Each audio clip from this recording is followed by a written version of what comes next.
জাতীয় নাগরিক পার্টি এনসিপির পক্ষ থেকে ক্ষুদ্র এই প্রচেষ্টা, আমরা সাধারণ মানুষের সাথে আমাদের যে ইফতারের আয়োজন সেটি ভাগাভাগি করতেই এই আয়োজন, এবং আমরা চেষ্টা করব পুরো মাসব্যাপী এই আয়োজনটা ধারাবাহিকতা রক্ষা করার।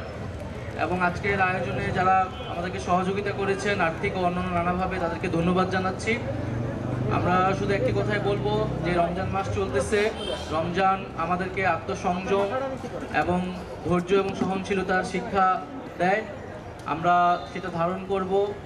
আমরা সমাজে সম্প্রীতি এবং সহিষ্ণুতার যেই শিক্ষা ইসলাম আমাদেরকে দেয়, সেটা আমরা এই শুধু রমজান মাস নয়, পুরো বছরব্যাপী আমরা সেটা চর্চা করব এবং আমাদের সমাজে যাতে সম্প্রীতি এবং শান্তি প্রতিষ্ঠা হয় সেই জন্য আমরা কাজ করব। আমাদের সমাজে এখন আমরা নানা রকম অস্থিরতা দেখতে পাচ্ছি, আইন শৃঙ্খলার পরিস্থিতিরও উন্নয়ন ঘটেনি আমাদের আকাঙ্ক্ষা অনুযায়ী। তো আমাদের আহ্বান থাকবে এবং আমাদের প্রত্যাশা থাকবে আমরা সকলেই সহযোগিতা করব এবং পুলিশকে অবশ্যই সক্রিয় হতে হবে, পুলিশের কাজটা পুলিশকেই করতে দিতে হবে।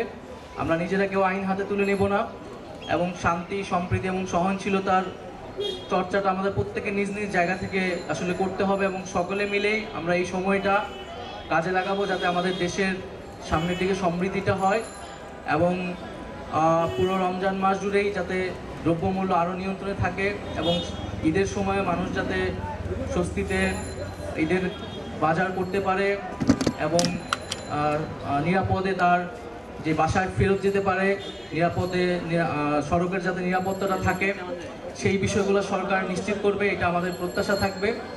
আপনাদের সবাইকে ধন্যবাদ জানাচ্ছি, সাংবাদিক কর্মীদেরকে ধন্যবাদ জানাচ্ছি এবং সাংগঠনিক জায়গা থেকে তো আমরা এনসিপি মাত্র কার্যক্রম শুরু করেছি।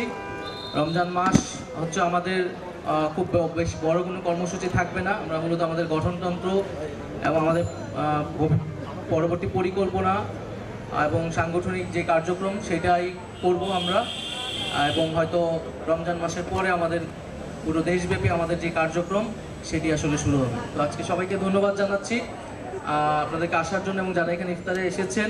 আমাদের ক্ষুদ্র প্রচেষ্টা থেকে আমরা আপনাদের সাথে শরীক হতে এসেছি এবং সামনের দিনগুলোতেও আমাদের সুখ দুঃখ সব কিছুই আমরা এই দেশের জনগণের সাথে ভাগাভাগি করে নিব। আমরা একসাথে রাজপথে ছিলাম, সামনে আমাদের ভবিষ্যৎ আমাদের একসাথেই হবে। আমরা একসাথেই ভালো থাকবো, না হলে একসাথেই খারাপ থাকবো।